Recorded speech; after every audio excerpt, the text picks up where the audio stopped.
ባራዶቹ መንደር በመሃል ፒያሳ ሱቅ እየተሸጠ እንደሆነ ሰምተዋል ሊያውም በቅናሽ በ900 ሺህ ብር ቅድመ ክፍያና በ3.9 ሚሊዮን ብር ሙሉ ክፍያ ጀምሮ በ18 ወራት የሚረከቧቸውን የንግድ ሱቆች ባለቤት ይሁኑ ስንሎ በታላቅ ደስታ ነው በልዩ የገበያ ማዕከላችን ላይ ከግራውንድ እስከ 5ኛ በመረጡት የካሬ አማራጭ ከ20 ካሬ ጀምሮ እስከ 100 ካሬ ድረስ ይዘንሎ ቀርበናል በጎልደን ሞል እንደ ስሙ ወርቅ በሆነው ቦታ ላይ ያውም በአዲስ ከሚሰራው ግዙፉ የታክሲ ተርሚናል አጠገብ ሞቅ ያለ ሞል ላይ ደመቅ ያለ ሱቅ ይክፈቱ ይሄ ሁሉ የሚገኘው እኛ ጋር በቴምር ሪል ስቴት ነው ለበለጠ መረጃና ለሳይት ጉብኝት ከታች ባለው ስልክ ይደውሉልን ሰናይ ቆይታ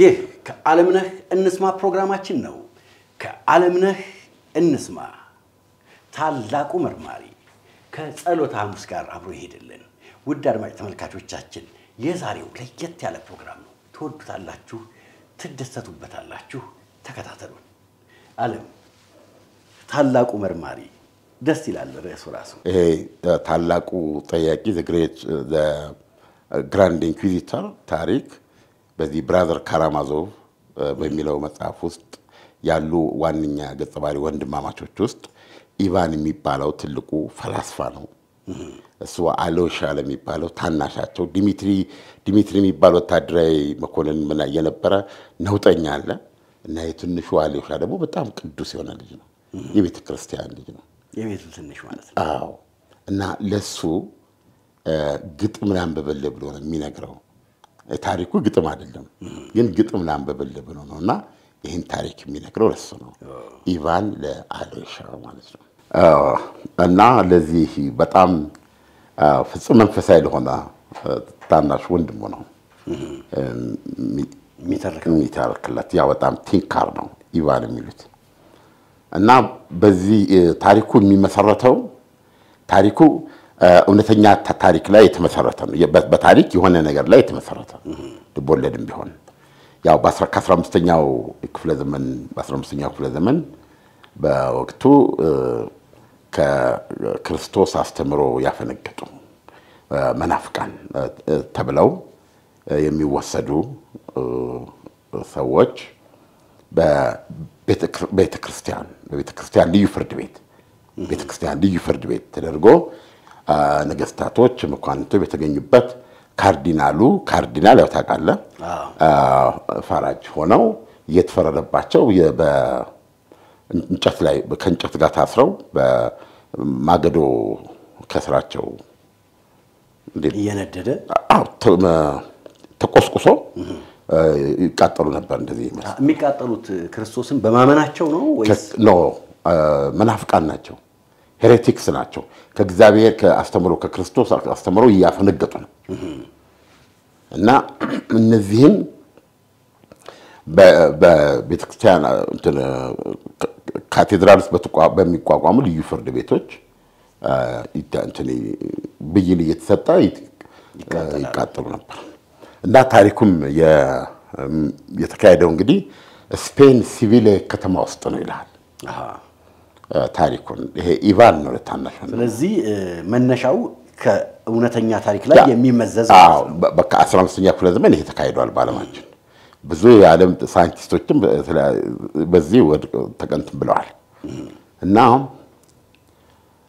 በዚህ ሁኔታ ፍርድ እየተሰጠ ሰዎች ይቃጠላሉ ማለት ነው እና እንግዲህ የሰው ልጅ በሳት ነው የሚቃጠለው እና እንትሩ ለማለት አየሩን ለማጽዳት የተለያየ ይረጭ የሎሚ ሽታ ማዛ ምናምን ይረጫል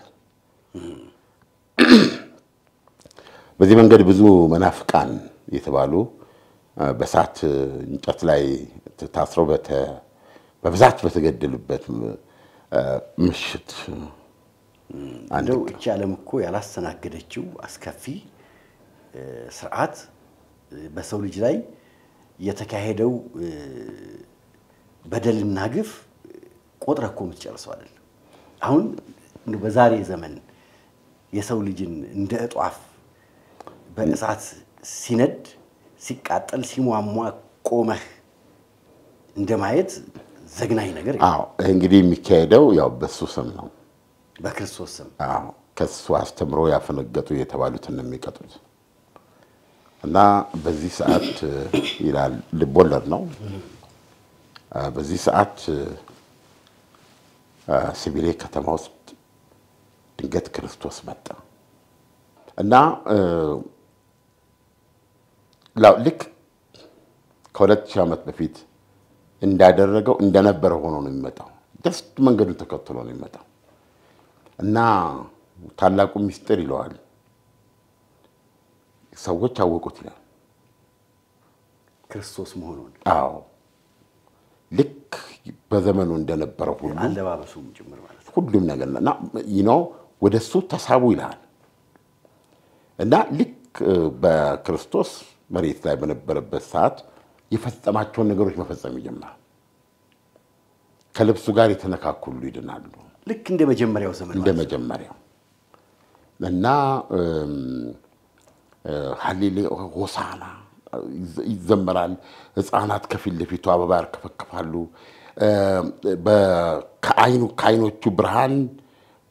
ከዓይኖቹ ብርሃን የሚፈነጥቀው ፍቅር በልባቸው ውስጥ ፍቅርን አጥፈው ማያውቁ ወይም ፍቅራቸውን አውጥተው አጠቃላይ የፍቅር የመንሰቅሰቅ ስሜት ነው የሚፈጥሩ ይላልና በጣም መንፈሳዊ ነገር ነው በጣም ፓወርፉል ጽሁፍ ነው እና ምንድነው እዛ በነበርኩት ትላለህ የልቦለድ መሆኑን እንኳን ትረሳለህ እንዲሁ በዛ ቦታና በዛ ምክንያቱም ያኛው ሩቅ ነው አምልጦናል አትሊዝ ትላለህ በዚህ ሁኔታ ሲመጣ እንዳልኩ አይናቸው የበራ አንድ ሽማግሌ አይኔን አርግና ልይ ይሉታል ይሄን እንደዚህ ከላት ተቀርፈፎ ወድቃል ያዩታል እንደ በርጣሚዮስ ማለት እንደ ሁሉ ነገር ያንን እንትን ይላል እና ከዛ አንዲት እናት አንድ ታወቀ ሰው የሞተች ልጅ ቀብር ይዘው ወደ ካቴድራሉ ለቀብር ይዘው እየመጡ ነው እሺ እና በዛን ጊዜ ሰው እዛ የነበረው በቃ ለቀስተኙ ጋር ተገናኘው አይዞሽ ያድንልሻል ልጅሽን ያስነሳልሻል በቃ ድብድቅ ይላል እና ወደ ካቴድራሉ መግቢያ ላይ እንትኑ ነው ይቀበሉ የነበሩ ቄሶች አሉ አይደለም እነሱ ግራ ይገባሉ ከዛ እሱን የቤተክርስቲያኑ ደረጃው አለ አይደል የደረጃው የመጅታችኛው ጋር አምጥተው አንቶናን ያስቀምጡ አስከሬን ምንድነው የሬሳ ሳጥኑ እሺ ሲያስቀምጡ እናትየዋ እውነትም እሱን ኮንክ ልጄ ወደ ህይወት መልስልኝ ጸጉሯን ተነግሩ ላይ ብዙ ነገር ይደረጋል በዚህ ማለት ይከፈትልታል እና ሲከፈት ህፃኗ በሬሳ ሳጥኑ ሲከፈት አበቦች በላይ ተቀምጠውባታል አንቀላፍታለች እና በጣም በርህራሄ በተጎዱ አይኖቿ አያት ነው የሚለው ከዛ አንድ ቃል ነው የሚናገረው ታሊተ ኩሚ ይላል ምን ማለት ነው አለም አንቺ ብላቴና ተነሽ ማለት ነው በስማ እንደው በቦታው እኮ ነው ያቆምከኝ ያ ኩሚ ዕብራይስጥ ነው ታሊታ እንግዲህ ሙሉ በሙሉ ዕብራይስጥ ነው ታሊታ ብላቴና ማለት ታሊታ ኩሚ ማለት ነው እና ተነስታ ቁጭ ትላለች ልክ አበቦቹን ሊያዝ በፈክታት ሞልታ ዙሪያውን ነው የምታየው ይሄም ሊፈጠር የሚችለው ነገር መገንበት ትችላለህ ያ ቦታ ትናንት ሰዎች እንደ እሳት በጊዜው የተፈረደባቸው የሚቃጠሉበት ዳኝነት የሚሰጥበት ቦታ ነው እዚህ ጋር ግን ለመጀመሪያ ጊዜ ማዳን ያዩት ልክ በዚህ ሰዓት ነው ታላቁ መርማሪ የመጡት ካርዲናሉ ማለት አዎ አሁን ይታያል ሰው ለቀስተኛው ምዕመናኑ ያ በፊት እንዲተቀላቅሎ ብዙ ሰዎች ራሳቸውን በስሜት ሳቱበት ነው የዛን ጊዜ ያልተዘለለ ያልተጨፈረ መቼም ሊጨፈር አይችልም በዚህ የሰው ልጅነት በዚህ የሰው ልጅነት እንደ እሳተ ገሞራ በፈነዳበት ሰዓት ካርዲናሉ ታላቁ መርማሪ ከሩቅ አይተዋል። የሆነውን ነገር ሁሉ አስተውለዋል። ቀጭን ረጅም ናቸው እና አይኖቻቸው የጎደጎዱ ናቸው እና ዛሬ እንደወትሮ መጎናጸፊያቸውን ለብሰው የፍርድ ወንበር ላይ ሲቀመጡ የነበረው ግርማ የላቸውም። ዛሬ የተባቱ መነኩሴ ተነፋነፍ ነው ያደረጉት ይላል እና ቀጥ ብለው ወደ መጡ ወደዚህ የሰው ልጅነት በላኝበት እንትን መጡ። ሲመጡ ያ በሰው ልጅነት ብያለሁ የተጥለቀለቀ ክራውድ እሳቸው ሲያይ ገለል ብሎ መንገዱን ከፈተላቸው። ግርማቸው እጅግ የተፈራና የተከበሩ ስለነበሩ እንደ አንድ ሰው ያ ክራውድ መንገዱን ግራና ቀኝ እየባረኩት አለፉ ይላል። ከሳቸው ኋላ ኋላ ቅዱስ ጠባቂዎቻቸው ይከተላሉ። የታጠቁ ማለት ነው። እንደዛ ነው የሚገባኝ። ቅዱስ ጠባቂዎች ናቸው። ከዛ ልክ እንደመጡ ለቅዱስ ጠባቂዎቻቸው አፍሳቸው እንዲህ ሲያልፉ ያ የነበረው መንጋለበት እሳቸው ላይ በአንድነት መሬት ድፍት ይላል። ይሰግዳሉ ማለት ነው። አዎ ባክቷንት ድፍት ይላል። ያው ቅድም እንዳልኩ ባርከው ለቅዱስ ጠባቂዎቻቸው ምልክት ሰጡ። ያዙት።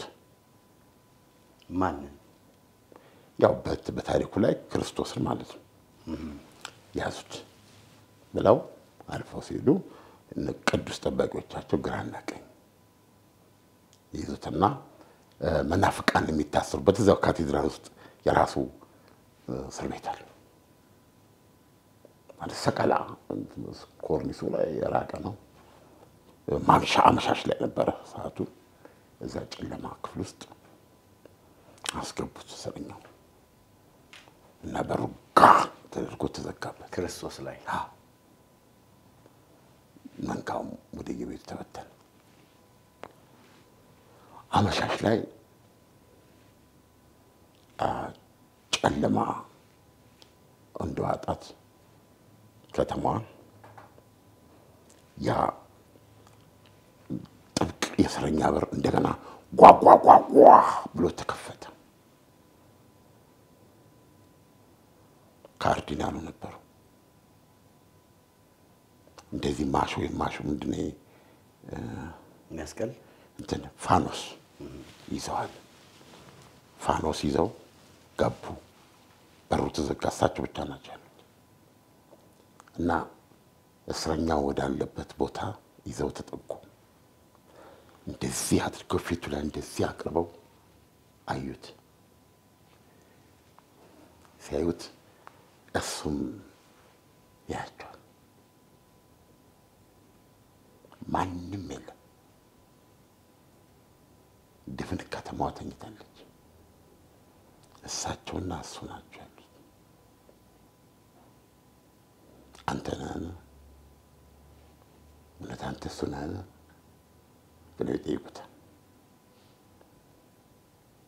እና ለምን መጣ ነው የሚሉት። ለምን ስራችን ልታጠፋ መጣ? ያደረግከውን ሁሉ አይቻለሁ ይላሉ ማለት ነው። አንተ እሱን ሁናቱን አያስጨንቀኝ የሚሉታል። ነገር ግን በነገው ዕለት ከመናፍቃን ሁሉ የከፋ ብዬ ፈርድበትና እንደቀደሙት መናፍቃን ትቃጠላለህ። ክርስቶስ ላይ ነው የሚፈርዱት። ወይል እንደዛ ነው። አሁን እንግዲህ በዛ በዛ ሰዓት አንተ ሁናቱን አላውቅም የሰራውን ግን አይቻለሁ ብለዋል። እና ተቃጠላል። ከመናፈቃን ሁሉ የከፋው መቃጠል አለብም አትቃጠላል። ያያችሁን ዛሬ አንተ ጋር ሲሉ የነበሩት የተከበበው እንትን ነገን የበጀ ምልክት ሰጣቸው። በሳት ቆስቁሰው በከፍተኛ ወኔ ቀጥለዋል ነው የሚሉት ይገርም ነው። እና ረጅም ንግግር ነው የሚያደርጉት። ይሄን ሁሉ ሲያደርጉ እይታው አይቀየርም። ይሄ ማለት ምን ማለት ነው? አይቆጣም፣ አይታመስም። እና አይኖቹ ከሳቸው ላይ እንደቀሉና ብሎ ነው የሚያያቸው። እና እሳቸው ምንድን ነው የሚሉት? ቆይ እስኪ አንተን ልጠይቅ፣ የሰራውን ስራ ይህንን የዓለም ህዝብ ማለት ነው ይህንን ህዝብ ጥያቄዎቹን ልትመልስ ስቃዮቹን ልታቆም ስትችል ስቃዮቹን አብዝተህ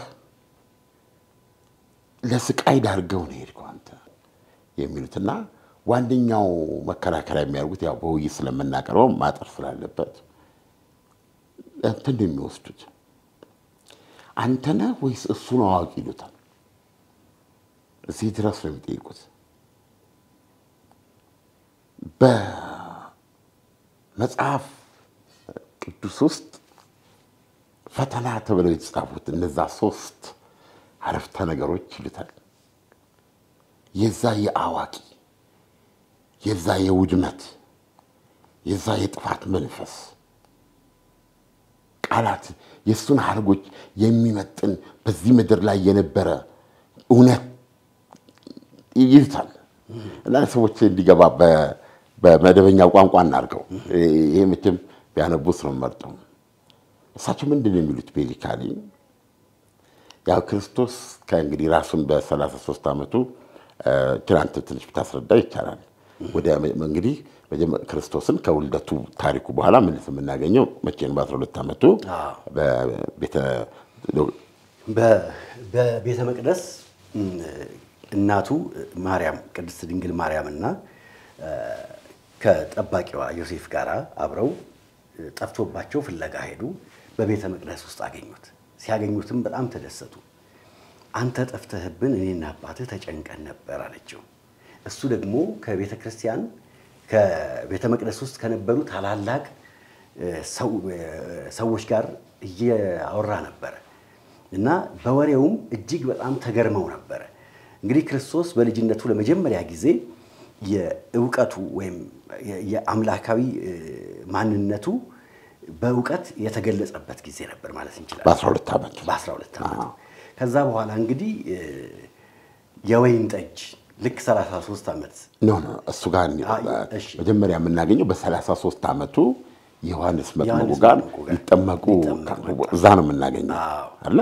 ከዛ ከጥምቀቱ በኋላ በቀጥታ ወደ የዮርዳኖስ በረሃ ለፈተና ነው የሚለው። ለፈተና 40 ሌሊት 40 ቀን 40 ሌሊት ጾሞ ከፈታኙ ጋር የተገናኘበት እና እኚህ ካርዲናሉ እዛ ውስጥ የሆነውን ትግል ነው የሚነግሩት። እና ምንድን ነው የሚሉት? የሰው ልጅን ጥያቄ እንግዲህ የሰው ልጅ ዳቦ መሰረታዊ ነው ለሰው ልጅ። ዳቦ ስጠው የሰው ልጅ ይከተላል ይሉታል እሳቸው ሲያስረዱ። ዳቦን መያዝ አለብህ። ዳቦን ያዝ ከሆነ ስለ ዳቦ ሲል ይከተላል የሰው ልጅ። እንዲህ ያሉ ነው እንትን የሚሉት። እና በወቅቱ የሰው ልጅ ሰጥለጥ አድርገህ ለማኖር በሰላም ለማኖር ማለት ነው እነዛ እውቀቶች ተሰጥተው ነበር። ማነው ሰጪው? ፈታኙ ዲያብሎስ ትንትን እና እሳቸው ለሚያቀርቡት እንግዲህ ያ ፈተና ሲካሄድ በሰዎች ልብ ላይ በሰዎች አእምሮ ላይ የተካሄዱ ፈተና ነው። ያ ድንጋዩን ዳቦ አድርግ የሚለው ፈተና ክርስቶስ ፈተነ የተባለባት ክርስቶስ ሰዎች በሱ መንገድ እንዲከተሉት የእውነትን የጽድቅን የነጻነትን መንገድ ያሳየበት ነው። በዚህ በኩል ደግሞ ሰይጣን የራሱን መንገድ ያሳየበት ነው። እንዲያውን ታዛቢው ተመልካቹ ተማሪው ሰው ነው። ስለዚህ በዛ ወቅት ለምንድን ነው የሰጠህን ያልተቀበልከው ነው የሚሉት ክርስቶስ። ለምን ዳቦን አልወሰድከም? ደረጃ በደረጃ እሱ የሰጠህን ወስደህ ቢሆን ኖሮ በቃ ዓለም አቀፋዊ ሰላም ሰፍኖ ነበር እሳቸውና እና ይህንን ሊተነትኑለት ነው የሚሞክሩት። ምሳሌ ልስጥ አሉት። ያ ፈታኙ ብቅ አለ ከፊትህ ከ40 ሌሊትና ከ40 እንትን በኋላ እንደው እሱ ላይ መጽሐፍ ቅዱስ ምን ይላል? ምሳሌ ክርስቶስ በዛ ነው ስለነበሩት ጉዳቶች ምን ይላል? እጅግ በጣም ደክሟል፣ ውሃትም ተጠምቷል፣ ጠውልጓል። በቃ በዚህ አይነት ሁኔታዎች ላይ ነበር ያለው። በዚህ አይነት ሁኔታ እና ያን ጊዜ ፈታኝ ይመጣና እስኪ አንተ እውነትም የእግዚአብሔር ልጅ ከሆንክ ቃል በቃል አላልነው ይቅርታ ይደረግልኝ እስቲ እነዛን ድንጋዮች ዳቦ አድርጋችሁ ዳቦ ሆኑ በላቸው። ይሄን ድንጋይ ዳቦ አድርገህ በላው። ዳቦ አድርጋው ዳቦ ሆኑ በላቸው ይላል። ይሄ ዳቦ አድርገህ ይሄን ድንጋይ ዳቦ አድርገው ሰው እናውቀዋለን። ሰው ሆነን ሲርበን ሳር ቅጠሉ ወደ ምግብነት ቢለወጥልን ነው የምንፈልገው አይደለም? የድንጋይ ካቡ የአራት ማዕዘን ጥርቡ የድፎ ዳቦ ቁርጥራጭ የሚመስለን እና ረሃብ ለሰው ልጅ አይመከርም። አንዳንድ ጊዜ ሌላው ወገን እየተራበ ያለ ሐሳብ በልቶ የማደር ተፈጥሯችንን ኩዌስችን ብታደርገው በዚህ እኮ አንዳንድ ቀን አንዳንዱ የጣፈንታ ጉዳይ ሆኖ ረሃብን ሲያቅ ይኖራል። ነገር ግን በሆነ መንገድ ረሃብን ቢያቅ ነው የምነግርህ ግማሹን ሳይሰጥ የሆነ ቦታ አስፋ አይበላም። በጣም የረሃብን ንክሻ የተለየ ነው። ብዙ ታሪኮች ሰርተናል። ባህር ላይ የጠፉ ሰዎች ታሪክ ሰርተናል። ከአውሮፕላን ተከስክሰው ጥው ያለ የበረዶ ቦታ ላይ የወደቁ ሰዎች ያደረጉትን ሰምተናል። በረሃብ ብዙ ያለቁ ወገኖቻችን ሳርና ቅጠል እየበሉ ለመትረፍ ያደረጉትን እናውቃለን። ማት ነገር አለ። አየህ ያን ያህል ዳፍንት ነን። ትሪ ሙሉ እየበላን ይሄንን በልተን ሳንጨርስ እንትኑን አምጣልን እያልን ነው የምንበላው። በዙሪያችን ለምናየው ረሃብ፣ ጥማት፣ እርዛት ግድ አይሰጠን። ስለዚህ የረሃብን ንክሻ ካለማወቃችን የተነሳ የፈተናውን ክብደት ላንረዳው እንችላለን። 40 ሌሊት 40 ቀን 40 ሌሊት እህሏን ይባል ባፍ ሳይገባ ቅድም በገለጽከው መንገድ እንትን ያነሳው እነዚህን ድንጋዮች ዳቦ አድርግ የሚለው ጥያቄ ክብደት እንደ ቢላ የሚቆርጥ ኃይለኛ ጥያቄ ነው። ኃይለኛ ፈተና ነው እና በዚህ ሰዓት ክርስቶስ ሬድሊ የመለሰው የሰው ልጅ አሁን በምግብ ብቻ አይኖርም። በእግዚአብሔር መንፈስ እንጂ ይላል። ግን አሁን ተመልካቾች ማስተዋል ያለብህ ባይነ እዚህ ፈተና ላይ የፈተናው ተመልካቾች ተማሪዎች እኛ ነን ናለን። ስለዚህ እኛም እንጠብቀው አርግለታል አያ ያርግለታል። ፈተናውን ድንጋዩን ዳቦ አርጋር ላይ ነው ያርጓላ ምትከራ እንዲያርግ ነው የምንፈልገው። ምክንያቱም እኛ የምን የተአምር ባሮች ነን፣ ተአምር አምላኪዎች ነን። ለኪን የሚጠብቀው እሱ አላደረገው እና ምን ይለዋል? የሰው ልጅ በዳቦ ብቻ አይኖርም በዛ በእግዚአብሔር መንፈስ እንጂ ይለዋል ማለት ነው። አሁን እሳቸው ለምንድን ነው የሰው ልጅ አንተን ብሎ ካሁን ዳቦዬን ይነጥቀኛል ብሎ ተሽቆጥቁጦ ሊከተልህ የሚያስችልህን ይሄን ፓወር እንዴት ሳትወስድ ቀረ ነው የሚሉት። ከዛ ለምን ድንጋዩን ዳቦ አላደረግም? ለምን ዳቦውን አልያዝክም? የሰው ልጅ እንዲከተላል የምትፈልገው ዳቦውን ብትይዝ ኖሮ ካሁን ዳቦውን ይነሳኛል በሚል በደረቱ እንደባብ እየተሳበ ይከተል ነበር ይልታል። ይህን ሁሉ ሲሉ እስረኛው እይታው ይሄን ኳዩ ይሄ አይርከበከም ሚያቸው በሁለተኛ ያደረገውን ተመልከት ይላሉ ማለት ነው። አሁን ቀደም ከክርስቶስ መጽሐፍ ቅዱስ ጠቅሶ ሙሴን ይሄን ቃል የተናገረው ኦሪት ይሄንን ቃል ጠቅሶ ነው የመለሰለት። ሲመልስለት አሁን ዳቢሎስ ያርኩስ መንፈስ ያ የጥፋት የውድመት መንፈስ ከመጽሐፍ ቅዱስ ጠቀሰ። የቀጣዩን ጥያቄ ይሄን የሚያደርግበት ምክንያት አለው። ገብቷል? እዚህ ጋር ክርስቶስ የቆመው ስለ እውነት፣ ስለ ድህነት፣ ስለ ነፃነት፣ ስለ እግዚአብሔር መንገድ ነው። እዚህ ጋር ግን ዳቢሎስ የቆመው የሰዎችን ልብና አእምሮ ማሸነፍ ነው። ይሄ ጦርነት ግን ሰው ላይ የሚካሄድ ነው። ስለዚህ አሁን ከመጽሐፍ ቅዱስ ሲጠቅስ ምን ሊፈጥር እንደሚችል ታውቃለህ። በመጽሐፍ ወድቀን ላትሰበር እንዲህ እንዳትላላጥ መላእክት ይጠብቁታል የሚል ተጽፏል ይላል። እና እስቲ ራስህን እና ከላይ ከከፍታ ከቤተ መቅደሱ አናት ላይ ወርውር እስቲ ከሱ ወርውርና መላእክቶች ወድቀን እንዳትሰበር መላእክቶች ሲያድኑህ እንይ ይላል። አሁን ጌታ አምላክህን አትፈታተን ተብሎ ተጽፏል ይለዋል ማለት ነው። ግን አሁን ሰዎችን ነው ማየት ያለብን። አሁን በዛ ቦታ እንዳለን ነበር አይደለም ተያያዥ ታሪክ ነው።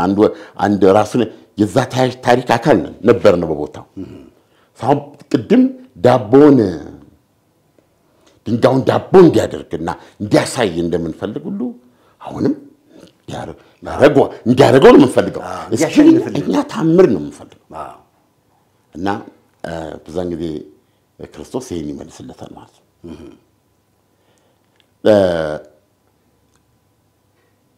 እዛ መጽሐፉ ላይ ምን ይላሉ? አሁን ሰይጣንን ሲጠይቅ ይላል ተፈታኙ ይሄን አምሎ አድርጎለት ቢሆን ኖሮ ሊያድናት የመጣው መሬት ላይ ተፈትፍጦ ይሞት ነበር ይላል። ለምን እግዚአብሔርን አትፈታተን? እሱ የሚጎተጉተው ለሱ እንዲያሳየው አሳያለሁ በሚል ገብቷል አድርጎ እንደዚህ ነበር ዓላማው ይላል። ሶስተኛው ላይ ይሄድና እንግዲህ ያኔ ሮም ነው የነበረው። ዛሬ ዋሽንግተን ነች። አሁን ቻይና ትንሽ ምስሉን አቀያበረችው እንጂ ዋሽንግተን ነው የሚታየው፣ ዋይት ሃውስ ነው የሚታየው እና ከፍ ያለው ዋይት ሃውስ ነው። እንግዲህ ይሄ የዓለም ስልጣን ይማን ነው? የዓለም ስልጣን እሱ ነው እና የዋሽንግተንን የሮማን ጎራዴ የሮማን ስልጣን የሮማን ወርቅ የሮማን ሰይፍ ልስጥ ይለዋል። የዓለም ስልጣንን ንጉሥን ላድርግ ይለዋል። ለኔ ስገድልኝና ይለዋል እና ያኔ ስለው ለጌታ ለአምላክህ ብቻ ስገድ እና ሂዳንተ ወግድ ከዚህ ሲለው ሂሎስት እና እንደዚህ ነው የሚሄደው። አሁን እሳቸው ገልብጠው ነው የሚያቀርቡለት። ዳቦን ካለ የሰው ልጅ ዳቦ እንዳይነጠቅ እንደ ባሪያ አንተን ፈርቶና ስክቶ ሊከተል የሚያስችለውን የተረጋገጠ ምድራዊ ዋስትና ገብቷል። ዳቦን የመሬትን ዳቦን ካያለ አንተ ግን የማይጨበጠውንና አንተ የሚሆን ሰማያዊ ዳቦ መርጠህ እምቢ አልከው ይላሉ።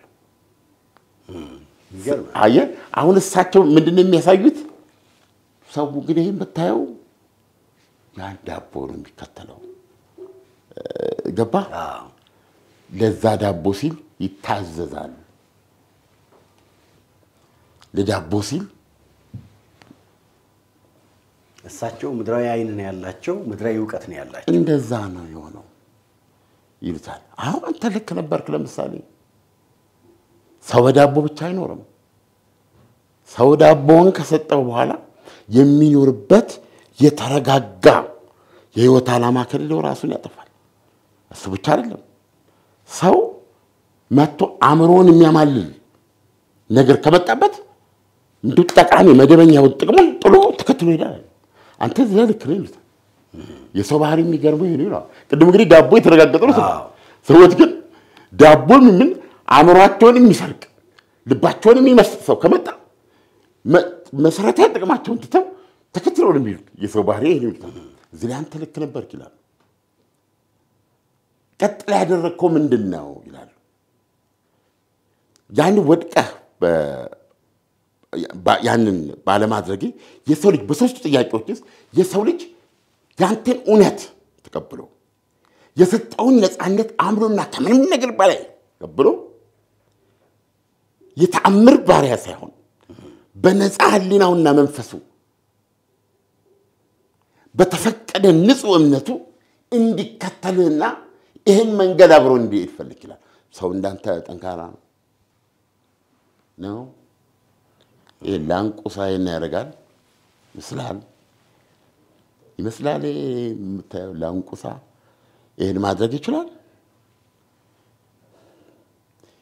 እኔ ባንተ ካመኑ ውስጥ ነበርኩ። ያንተን ነፃነት ከምንም ነገር በላይ አድርጌ የበረሃ ቅጠልና ነፍሳት እየበላው ያንተን እውነት ወድጄ ማለት ነው እና ላይ ነፃነት በልዕልና ተከተልኩ። እንግዲህ እሱ የሌላም ታሪክ አለው። ሰባተኛው ክፍለ ዘመን በኋላ ነው የሚሉት እሱን ቶ እና ከዛ ብዙ ርቀት ከተከተልኩ በኋላ ይላሉ ዞር ስል ብዙ ሰው ማንም የለም ብቻቸውን ናቸው። ጥቂቶች ያለ ዞር ስል የለም የትግላ ይምድላለው የለም ያን ጊዜ የለም ብዬ ካንተ መንገድ ወጥቼ ያንተን መንገድ ወደሚያስተካክሉት ጎራ ገባው ይላሉ። የሱን እውነት ወደ ተቀበሉት ጎራ ገባው ይላሉ። አየህ ዳቦን ያዝ፣ ወርቁን ያዝ፣ ጎራዴውን ተቀበል እና ስገድም እና አስማት። አየህ ታምር ወደ እንትን አይደለም መልአክ ሲያድኑ እንዲህ የሚለውን ገብቷል። የታምር ባሪያ ነው ይላሉ። ገብቷል። አሁን ፈቅደናል አስማቱን እንደዚህ ሁሉ ነገር ተፈቅዷል እና ያንተን ስራ ከሚያስተካክሉት ጎን ተሰለፍኩ ይላሉ። ብዙ ነው በዛ ላይ ስታነበው። ስለዚህ አንተ የሰው ልጅ ከአቅሙ በላይ አከበርከው፣ ከአቅሙ በላይ አክብረህ ከአቅሙ በላይ የሆነ ነፃነት ሰጥተህ በነፃነትህ በአክብሮትና በፍቅርህ ደበትከው። ምንም ህይወት እንዳይቀለው አድርግ። ሰው በተፈጥሮ ቀላልና መናጢ ነው። ገብቷል። ትንሽ አመሉን እያረካ እንዲፈድም እንዳይሆን አንተ እንዲህ አይነት ተልኮ ውስጥ አስቀምጠህ እንዲህ አክብረት ከሻ ላይ አድርገው በጭንቀት ገደልከው። ሸክሙን አቀለልልኛ ካንተ አቀለልልለት። በእኛ ፍቃድ ጥቂት ኃጢአቶች እንዲሰሩ እንፈቅዳለን ብላችሁ ላይ አሁን ጥቂት ኃጢአቶች እንዲሰሩ እንፈቅዳለን። ዲሞክራት ሆኖ ማለት እንፈቅድላችኋል እና ኃጢአቱን እኛ እንሸክምላችኋለን። የፍርዱ ቀን ሲመጣ እኛ ያኔ ለፍርድ ቀን ሲጠሩ አትነካቸውም ብለን እኛ እንመጣለን። ገብቷል። እኛ እንትን በላችኋለን። ይሄን ያደረግነው እኛ ስንቱን ምን ሞለና እንደዚህ ነግራችኋለን። በቃ እሱን ተከትለው አይሳሳችሁም ይብስ እንደዚህ ታረጋቸዋል ደግሞ ለነዚህ ወጣት የሚገባቸው ለነዚህ ነው አንተ የመጣው ለጥቂቶች ነው ማለት ነው እንዴ እንደውለት አሪወዝ ለፌዝና ለስላቅ እየፈጠርከው ነው እንዴ ብለው በዚህ መንገድ ነው የሚናገሩት በጣም የሚገርም ነው አዎ ነገር ግን አሉት አንድ ሚስጥር ልንገራለሁ አሁን ሁሉ ነገር ያስተካከለ ነው ሙሉ ያደራጀ ነው ምክንያቱም የሰው ልጅ ይልታል በእነዚህ ሶስት ጥያቄዎች ተሰጠ የሰው ልጅ በተለይ ሁለተኛው ላይ ያለው የሰው ልጅ የሚስጥር የስልጣንና የተአምር የሰው ልጅ ከተሰጠለት አድርጎ የሚገዙ እነዚህ ናቸው ሚስጥር ስልጣንና ተአምር እነዚህ ሶስቱ ናቸው ያለ እነዚህ ሶስቱ የሰው ልጅ ሰጠለት አድርጎ መግዛት አይቻልም የሰው ልጆች የዘመናት መቃተት የዘመናት እሪታ ማንንም ከማንም ሳይለያይ ሁሉም እኩል የሚፈሩት የሚከተሉት የሚያመልኩት አንድ ዓለም አቀፋዊ መልኮ ፍለጋ ነው ይሉት የሰው ልጆች ይሄን ዘንድ እርስ በርስ ተራርደዋል የኔ አምላክ ነው ትክክል ያንተ የኔ ተከተል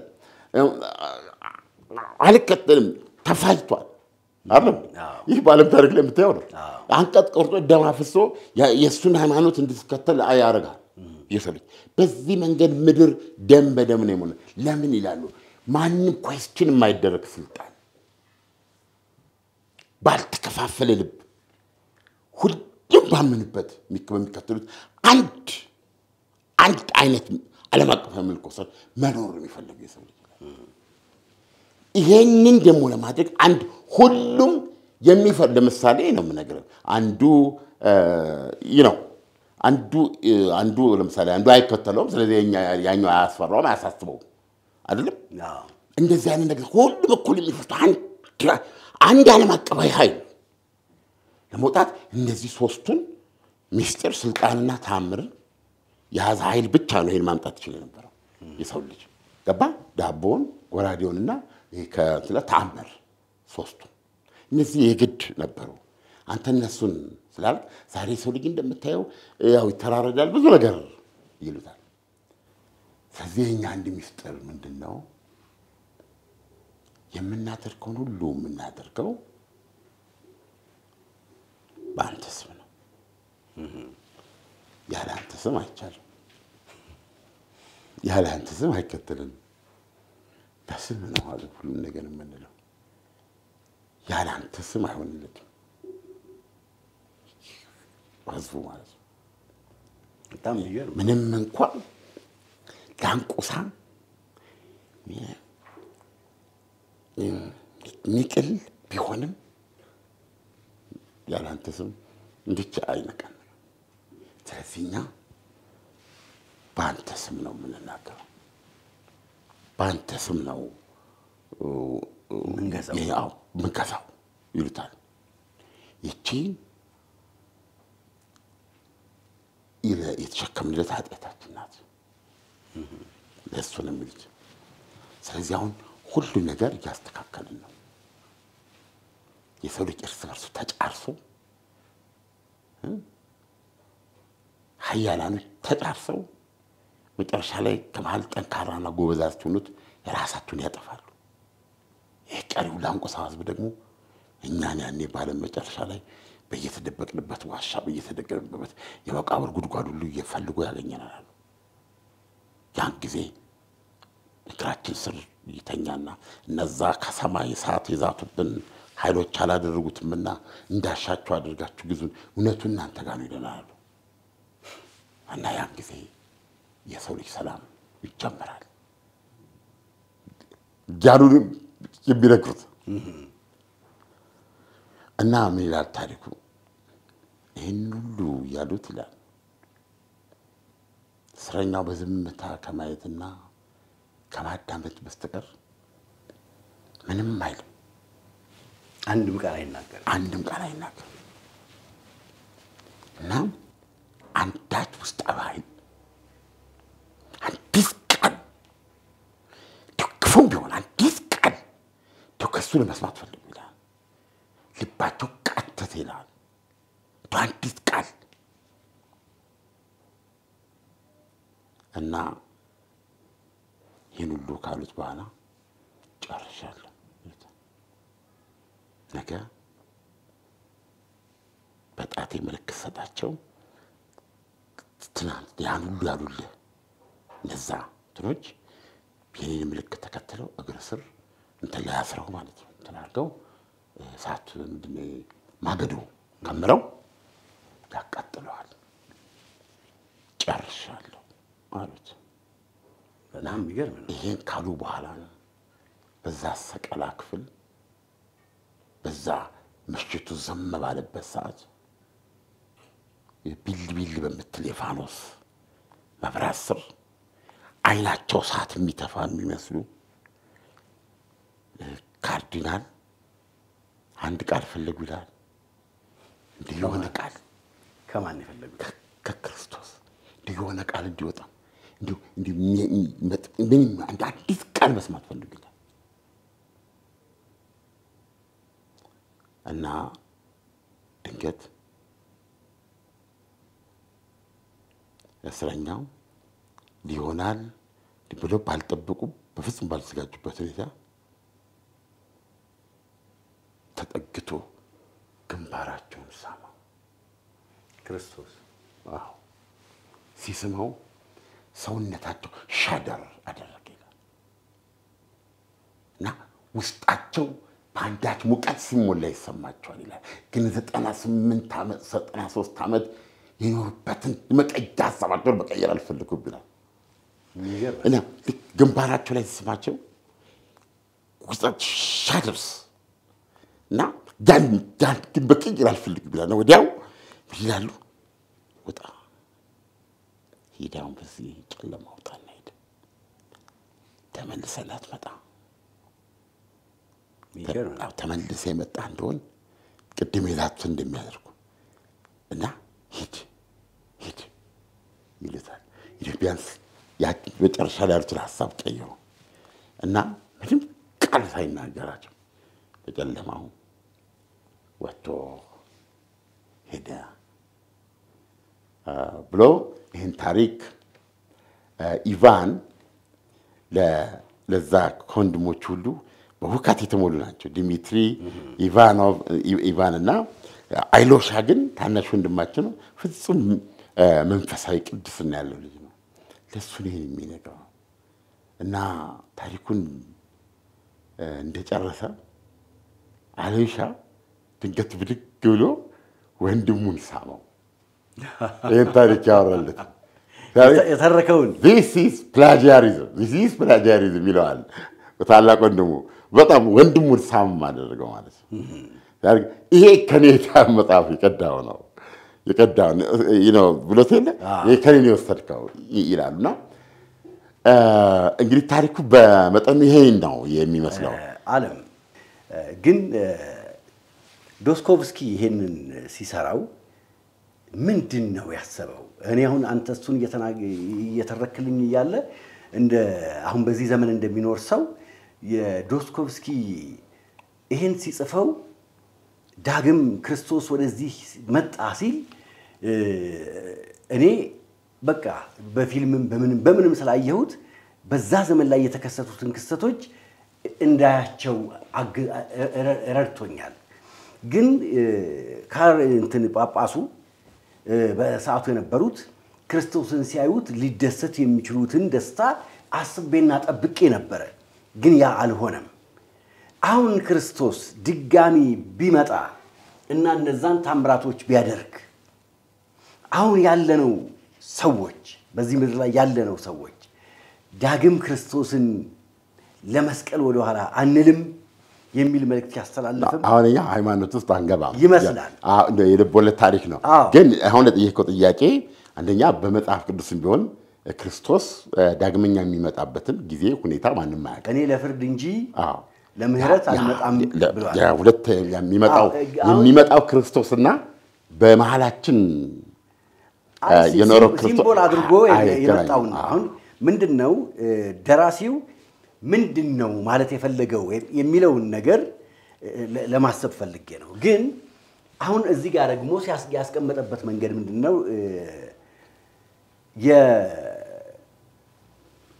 ጳጳሱን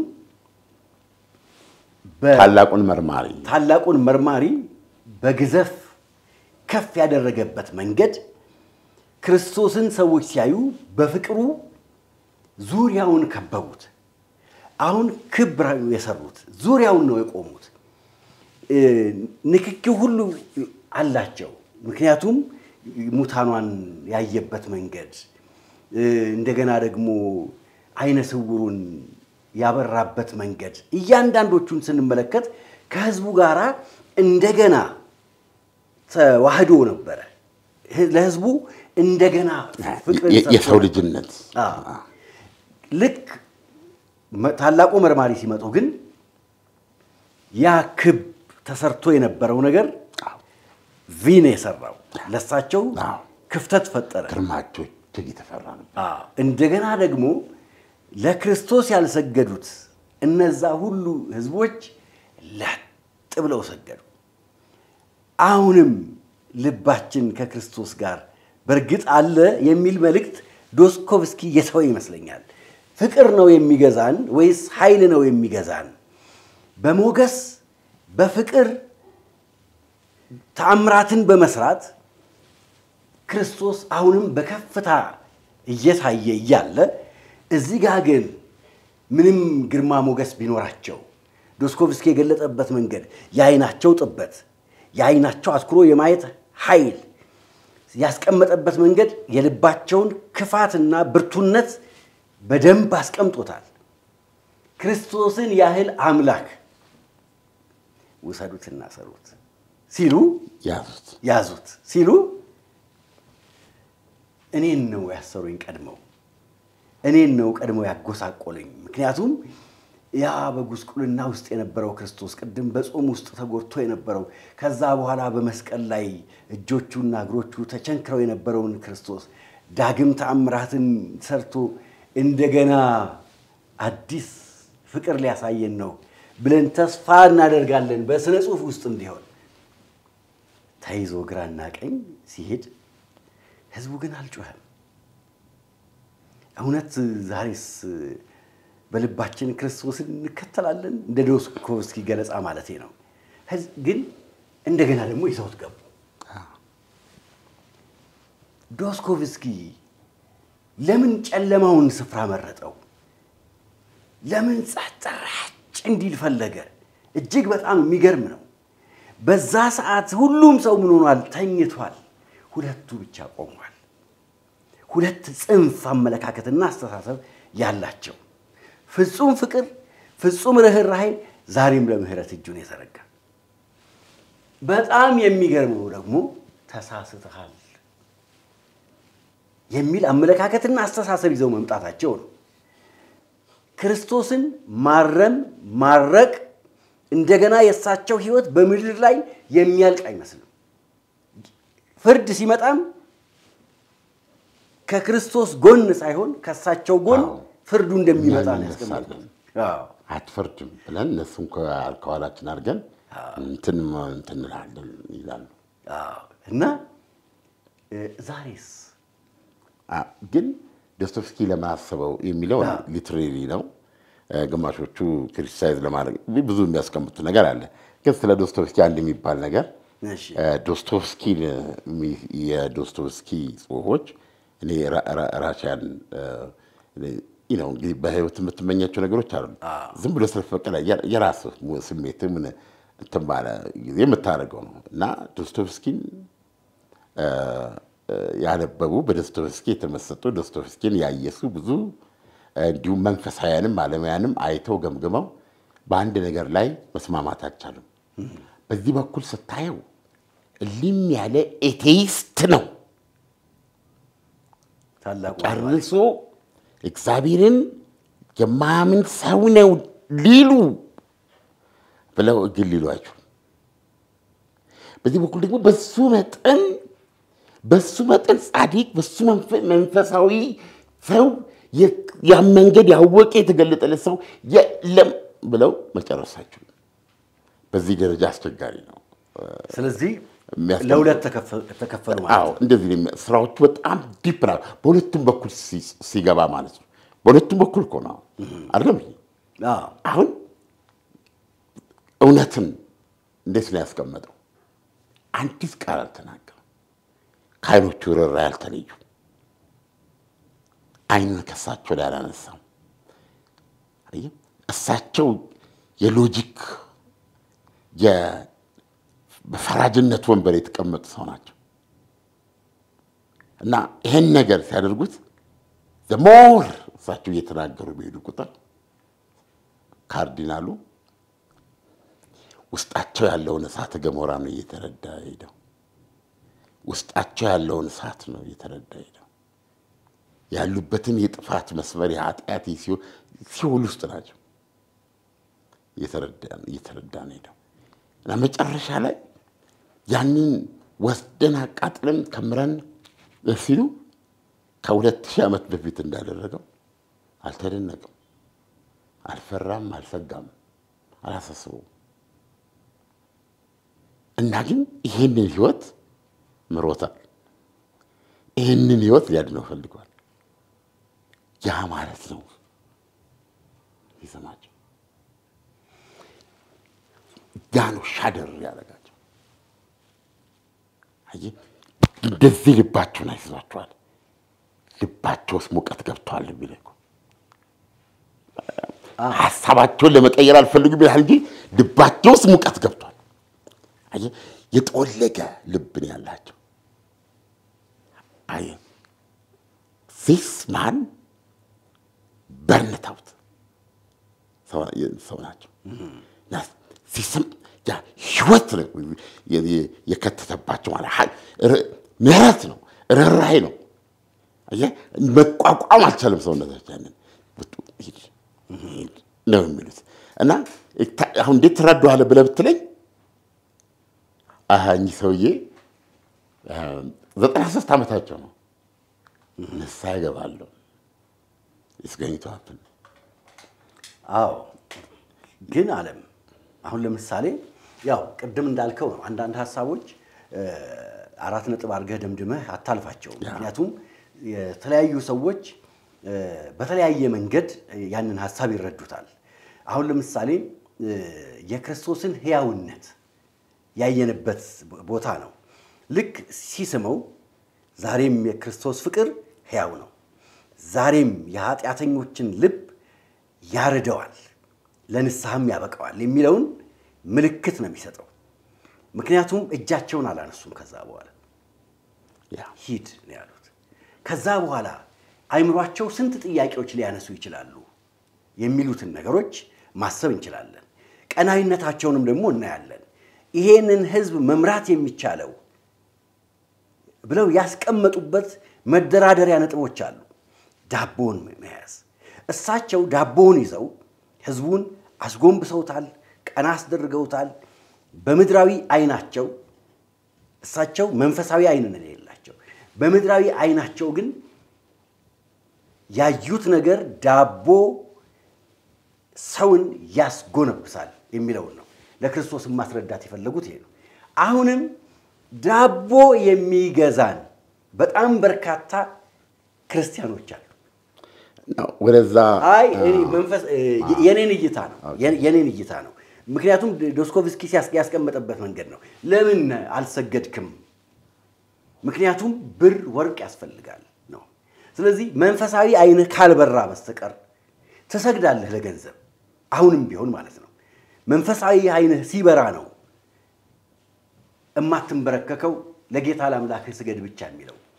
እኚህ ካርዲናል በነበሩበት ዘመን ስንመለከታቸው እሳቸው በቆሙበት ስንመለከታቸው ለሰው ልጅ ሀብት፣ ንብረት፣ ገንዘብ፣ ወርቅ ዓለምን የምትገዛበት መሳሪያ ነው። ዓለምን የምትለውጥበት መሳሪያ ነው። ስለዚህ ያንን እኮ ወስደው ቢኖር ኖሮ ሲሉ በርግጥስ የክርስቶስን ፓወር ተረድተውት ነበር ወይ?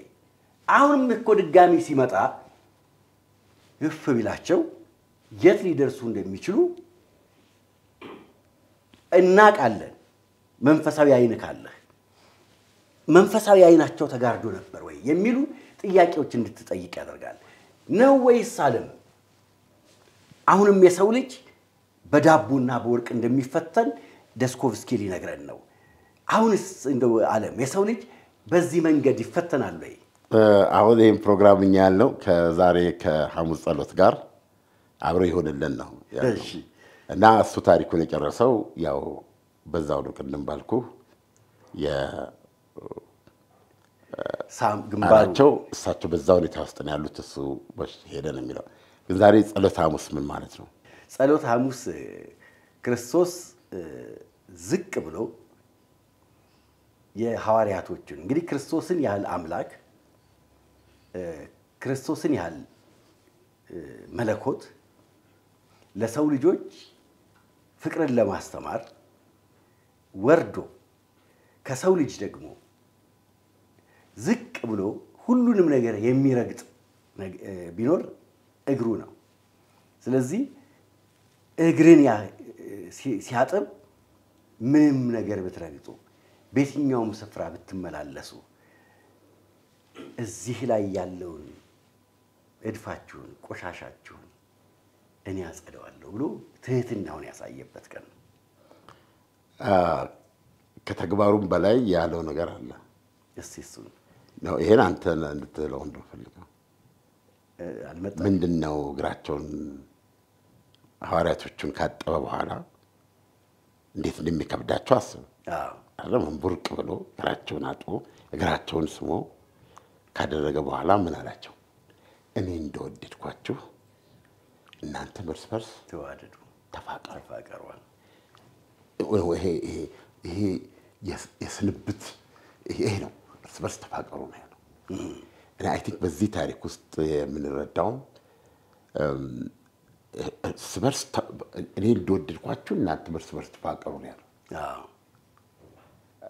እና ወደ እውነተኛው መንገድ የሚያስገባ እንጂ የ93 ዓመት ካርዲናል መንገዱን ስተው የድረስ እንደሄዱ አይታል።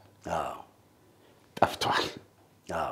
ወደ መንገዱ ሊመልሳቸው የሄደው እርሳቸውንም ማፍቀራቸው እና ሰዎች እርስ በርስ የመፋቀርን ፋይዳ ሲያገኙ የትህትናን ፋይዳ ይህንን በዚህ አስተምሮ ወደዚህ አስተምሮ ሲመጡ የክብር የኃያልነት መንገድ ምንኛ አጸያፊ መሆኑን የዛን አጸያፊ ያን አያስቡትም። የጽድቅ መንገድ ወለል ብሎ ይታያቸዋል አይደል? አሁን በትንሣኤ ብዙዎቻችን እኔም ከዛ ውስጥ የምቆጠር ነኝ። ለቤቴ ለልጆቼ እንዲያርጌ ነው የምለው።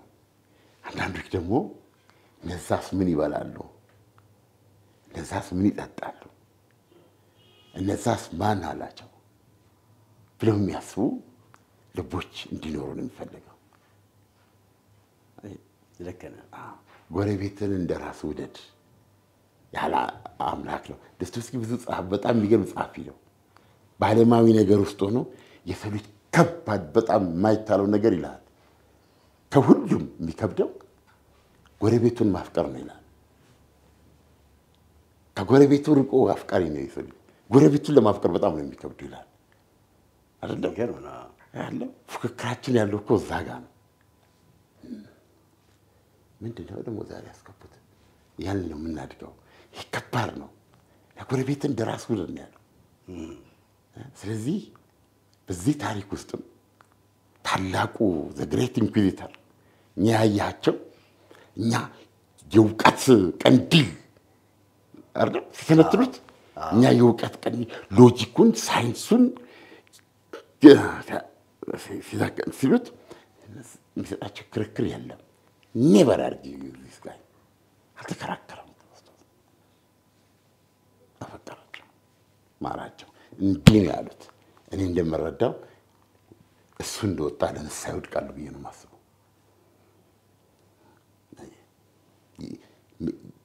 የሳቱትን መንገድ ያነደዱትን ህይወት ያነኮሩትን ህይወት የናቁትንና ያጥላሉትን በሱፐር ሂውማን መንፈስ የደፈጠጡትን የሚሊዮኖችን ህይወት የፈራጅነት ካባቸውን አውልቀው ጥለው እንደዛ ነው የሚታዩኝ። እኔ ማናቸው ካርዲናሉ ምክንያቱም ያን ኃይል አይቋቋሙ ብዬ ነው የማስበው። ያን ኃይል አያሸንፉትም። ህይወት አልባ ሰውነታቸው ውስጥ እዛ የክርክር ጦርነት አኬል ዳማ ነፍሳቸው ውስጥ ነው ህይወት የጨመረባቸው። አይችሉትም። እንደዛ ነው የምረዳው። መጽሐፍ ቅዱስም ምን ይላል መሰለህ ዓለም ፍቅር ማለት ራስን አሳልፎ መስጠት ነው የሚል ነው። ምክንያቱም እግዚአብሔር ስለኛ ሲል አንድያ ልጁን አሳልፎ ሰጠ ይላል። እዚህ ጋርም ደግሞ ክርስቶስ ያሳየው ይሄንኑ ነው። ግንባራቸው ይሄን ያደረገው። ስለዚህ ዛሬ ደግሞ ይሄን ታሪክ ለማውራት እንደ ጸሎት ሐሙስ ጥሩ ቀን የለም። ዛሬ እግርን ቡርቅ ብሎ ያጠበበት ነው። እኔ እንደወደድኳችሁ እርስ በርስ ተፋቀሩ ነው ያለው። እርስ በርሳችሁ እና የዛሬ እዚህ ፕሮግራም መልእክታችን ሰዎች እርስ በርስ ተፋቀሩ። ይህ ከዓለምነህ እንስማ ፕሮግራማችን ነው። ዛሬ ጸሎተ ሐሙስ ነው። እኔ እንደወደድኳችሁ እናንተም እርስ በርሳችሁ ተፋቀሩ። የዛሬ ልዩ መልእክታችን ይሄ ነው። ከዶስቶቭስኪ ስራዎች መካከል አንዱን ነው ያወራነው። እውነት ለመናገር የዓለምን የትረካ ችሎታ እጅግ በጣም ከማድነቄ የተነሳ አቀማመጤ እንዲያውም እንዲህ ዘመም ብሎ ነበር። ውድ አድማጭ ተመልካቾቻችን የዛሬው ፕሮግራማችን ይህንን ይመስላል። ፕሮግራማችንን ከወደዳችሁት ላይክ፣ ሰብስክራይብ፣ ሼር አድርጉልን። በነገራችን ላይ 398000 ሰብስክራይብ ነው ያለን። 398000 400 መሙላት አቃተን። 400 መሙላት አቃተን። በጣም ነው የሚገርመው። 400,000 መሙላት አቃተን። በዚህ ፕሮግራም ላይ እንደሚሞላ ተስፋ አደርጋለሁ። ውድ አድማጭ ተመልካቾቻችን የዛሬ ፕሮግራማችንን ይመስላል። በሌላ ጊዜ በሌላ ፕሮግራም እስከምንገናኝ መልካም ጊዜ።